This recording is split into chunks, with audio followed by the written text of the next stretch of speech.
Hello everyone, welcome back to my channel Pavan eco world. So students, जैसा कि मैंने आपको कहा था कि मैं सीटीएससी के एग्ज़ाम की प्रिपरेशन करवाऊंगी अपने चैनल के थ्रू। उसी प्रिपरेशन की अगर मैं बात करूं तो मैं सबसे पहली एमसीक्यू सीरीज़ लेके आई हूं, जो कि होने वाली है क्लास 12 के इंडियन इकोनॉमिक डेवलपमेंट के जो चैप्टर हैं उनसे। मैं सबसे पहले इंडियन इकोनॉमी का जो फर्स्ट चैप्टर है, that is Indian economy on the eve of independence, उसके 20 क्वेश्चंस आपको आज इस सीरीज में करवाऊंगी।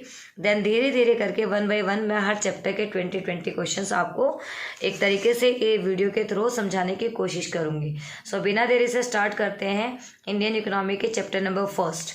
इसमें पहला क्वेश्चन है, foreign travellers define the finest quality of Muslim a type of cotton textile with its origin in Bengal as.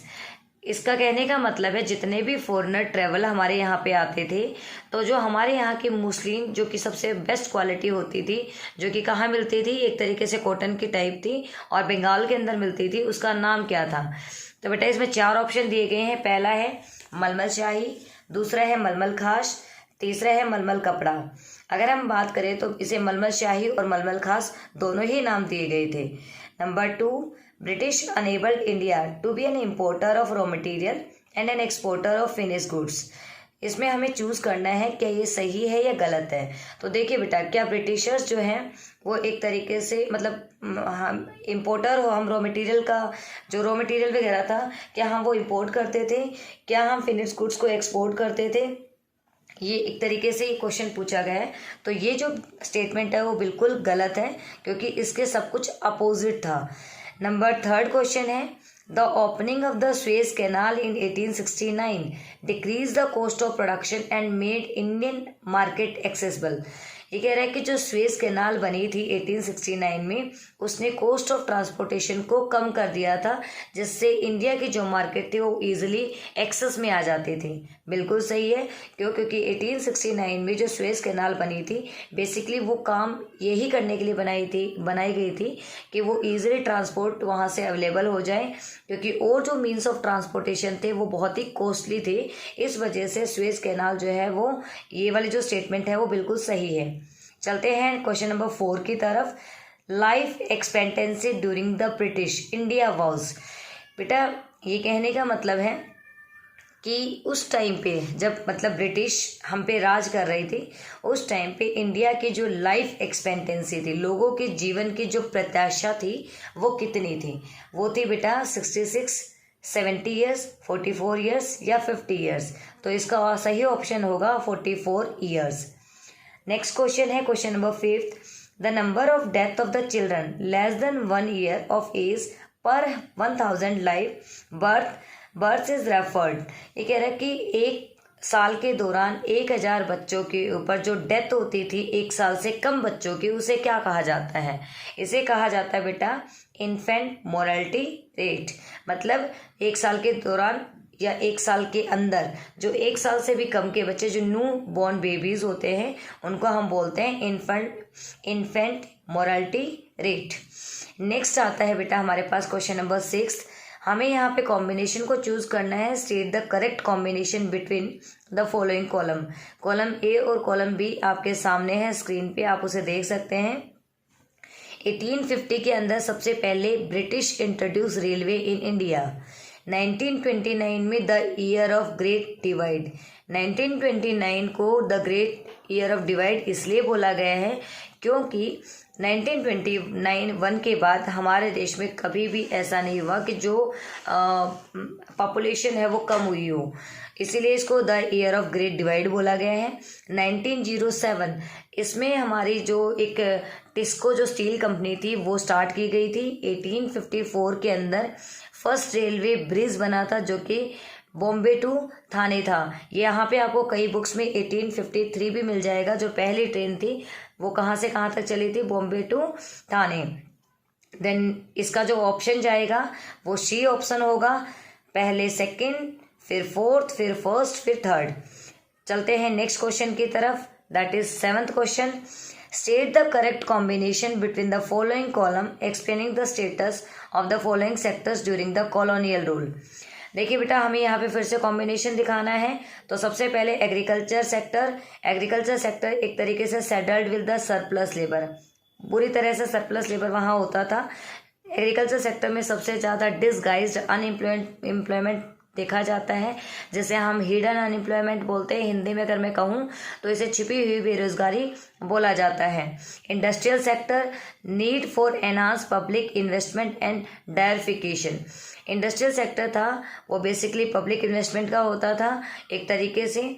Service sector, export surplus which was use to meet the war expenses. जो service sector था वो export करता था surplus को, जो कि basically किस चीज़ के यूज़ होते थे, वार एक्सपेंसेस के ऊपर। इंफ्रास्ट्रक्चर, रूरल जो सेक्टर होता था उसके लिए need for expansion and upgradation. Infrastructure दो टाइप का होता है, एक होता है सोशल, एक होता है इकोनॉमिक। इंफ्रास्ट्रक्चर हमारी जो कंट्री होती है उसको एक तरीके से मैं यूँ कहूँ कि बूस्टअप करने के लिए, एक तरीके से कंपनी की जीडीपी की ग्रोथ करने के लिए, और जो कंट्री है हमारी उसके मतलब ऑल अराउंड डेवलपमेंट के लिए इंफ्रास्ट्रक्चर बहुत ही ज़रूरी होता है। अगर मैं सोशल इंफ्रास्ट्रक्चर की बात करूं तो हॉस्पिटल, स्कूल, कॉलेजेस वगैरह हो जाते हैं, जबकि दूसरी तरफ इकोनॉमिक में इलेक्ट्रिसिटी, ट्रांसपोर्टेशन, कम्युनिकेशन, ये सारी चीज़ें आ जाती हैं। तो क्वेश्चन नंबर 7 का जो ऑप्शन जाएगा वो होगा ऑप्शन नंबर डी। पहले थर्ड ऑप्शन, फिर सेकंड, फिर फोर्थ एंड 1। चलते हैं नेक्स्ट 8th क्वेश्चन की तरफ। That is what was the India's growth rate of aggregate real output per capita output during first half of the 20th century. जो India की growth rate थी और या फिर एग्रीगेट जो रियल आउटपुट थी वो पर कैपिटा कितनी थी 20th सेंचुरी के हाफ में। तो इसके ऑप्शन जो दे रखे हैं 0.2% थी, 0.5% थी, या 0.2% थी, या 0.5% थी। तो देखिए बेटा, इसका ऑप्शन नंबर बी जाएगा, less than 2% and 0.5% respectively. Then आता है question number 9th, whose estimates are considered as more reliable with the regard to the estimation of national income and per capita income during the colonial period। देखिए बेटा, जो population की census थी या फिर हम जो कह सकते हैं सेंसस पॉपुलेशन थी या पर कैपिटा इनकम थी, ये एक बहुत बड़ा इशू था कि हम कैसे उसको काउंट करें, क्या करें। तो सबसे पहले जो पर कैपिटा इनकम था वो बहुत सारे लोगों ने दिया, जैसे दादा भाई नौरोजी ने, विलियम डिकबॉय ने, फिनले ने, वीकेआर देसाई ने, सबने दिया। बट इसमें से जो सबसे बेस्ट एस्टिमेशन था वो था VKRV राव का। तो ऑप्शन नंबर डी इसका सही आंसर होगा। Next, Indian economy on the eve of independence. अगर मैं बात करूँ इंडियन इकोनॉमी की, उसकी क्या क्या विशेषताएं थी, तो इंडियन इकोनॉमी स्टैग्नेंट इकोनॉमी भी थी, इंडियन इकोनॉमी बैकवर्ड भी थी, और कॉलोनियल इकोनॉमी। कॉलोनियल इकोनॉमी का मतलब होता है जिस कोई अगर हमें लीड करे, कोई हमें एक तरीके से कोई हमें डोमिनेट करे। तो ब्रिटिशर्स हमें डोमिनेट करते थे, गुलाम वाली जो कंट्री होती है वो कॉलोनियल इकोनॉमी होती है। बैकवर्ड इकोनॉमी और स्टैग्नेंट इकोनॉमी जिनके अंदर किसी टाइप की ना तो इनकम के रिगार्डिंग ग्रोथ होती है, ना प्रोडक्शन के रिगार्डिंग, ना पर कैपिटा इनकम के रिगार्डिंग, वो इकोनॉमी स्टैग्नेंट और बैकवर्ड इकोनॉमी होती हैं। तो क्वेश्चन नंबर 10 जो है उसका आंसर जाएगा all of the above. Next question है question number 11, the main objective of the zamindar during the land settlement system was to. जो मेन ऑब्जेक्टिव था जमींदारी सिस्टम के टाइम पे लैंड सेटलमेंट सिस्टम का, वो क्या था। तो सबसे पहला है improve the economic condition of the cultivators. नहीं, बिल्कुल कभी नहीं चाहते थे कि कल्टिवेटर्स की इकोनॉमिक कंडीशन जो है वो अच्छी हो। Improve the crop yield by the making significant contribution in the technology and fertiliser uses. बिल्कुल भी नहीं, कभी भी नहीं चाहते थे कि नई टेक्नोलॉजी आए, फर्टिलाइजर्स आए, जिससे प्रोडक्शन एक्टिविटी इंक्रीज हो और जो टीलर्स हैं उनके पास में सरप्लस बचे, ऐसा वो कभी नहीं चाहते थे। Collection of the rent with no interest in the economic condition of the cultivators. ये बेटा ऑप्शन नंबर सी इसका जाएगा, वो हमेशा एक्सप्लॉइट करते थे उसको। हमारे यहाँ पे ट्रायंगुलर सिस्टम चलता था, जमींदारी सिस्टम जिसे हम बोलते हैं, जो कि लैंड रेवेन्यू या लैंड सेटलमेंट सिस्टम था। इसमें 3 एंगल्स होते थे, गवर्नमेंट होती थी, जमींदार होते थे और टीलर्स होते थे। गवर्नमेंट जो है वो जमींदार से फिक्स अमाउंट में लेती थी, जो भी टैक्स वगैरह रेवेन्यू वगैरह लेना होता था। बट जमींदार जो है पूरी तरह से एक्सप्लॉइट करते थे टीलर्स को, उनका कोई अमाउंट फिक्स नहीं था। तो क्वेश्चन नंबर 11 का जो सही आंसर जाएगा वो होगा ऑप्शन नंबर सी। देन आता है 12th question, the main reason for stagnation of the Indian agriculture during the British rule was. ये कहता है कि जो हमारी इंडियन इकोनॉमी थी उसका मेन रीज़न क्या था, जो कि उसका एग्रीकल्चर सिस्टम बिल्कुल ही डाउन था।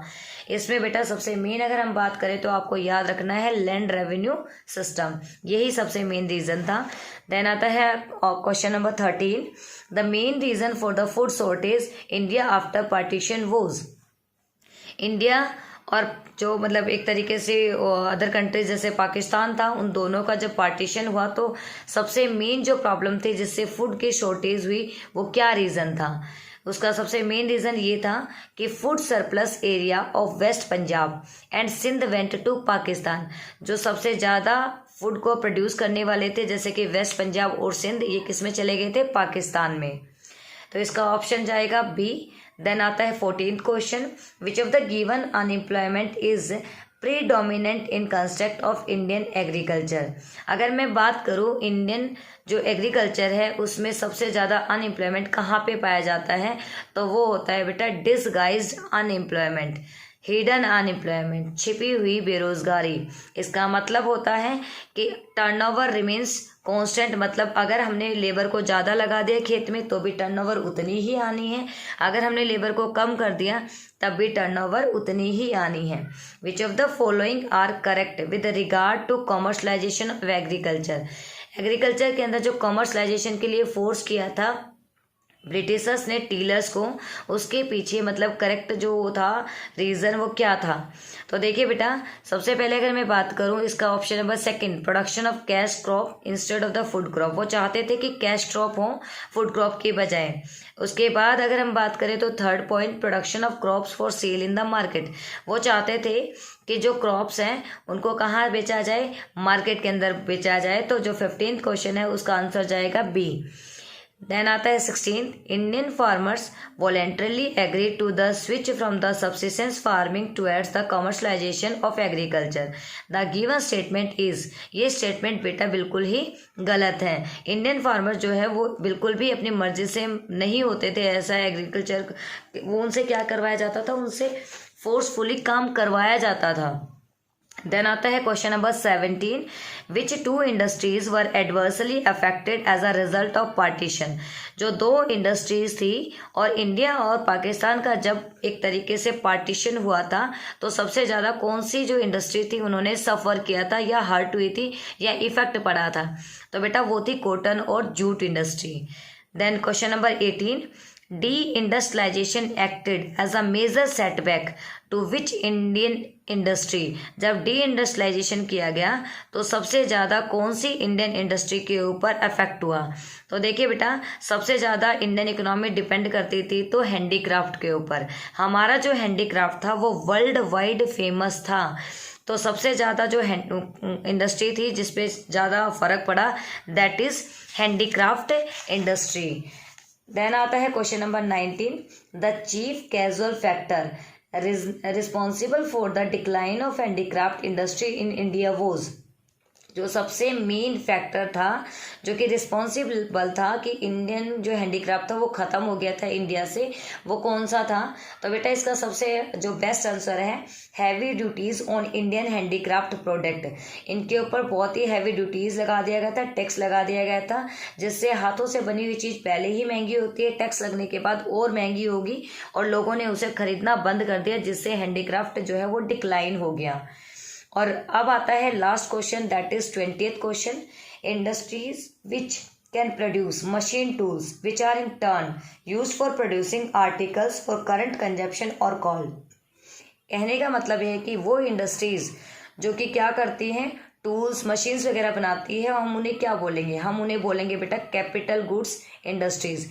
कंज्यूमर गुड्स तो खाने के लिए बनाती है, इंटरमीडिएट गुड्स वो होती है जो रॉ मटेरियल वगैरह बनाती है, फिनिश गुड्स इंडस्ट्रीज वो होती हैं जो सामान बनकर तैयार हो जाता है। बट जो हमारी कैपिटल गुड्स इंडस्ट्रीज होती हैं वो इंडस्ट्रीज होती हैं जो मशीनों को प्रोड्यूस करने का काम करते हैं, जो टूल्स को प्रोड्यूस करने का काम करती हैं।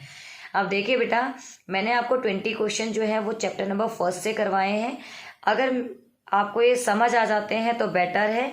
अगर समझ नहीं आते हैं तो एटलीस्ट 1 से 2 बार मेरी जो वीडियो है इसे आप देखना, जिससे आपको ये समझ आएगा अच्छे से कि मैं क्वेश्चंस के अंदर आपको चैप्टर के बारे में भी समझाती हुई आई हूँ।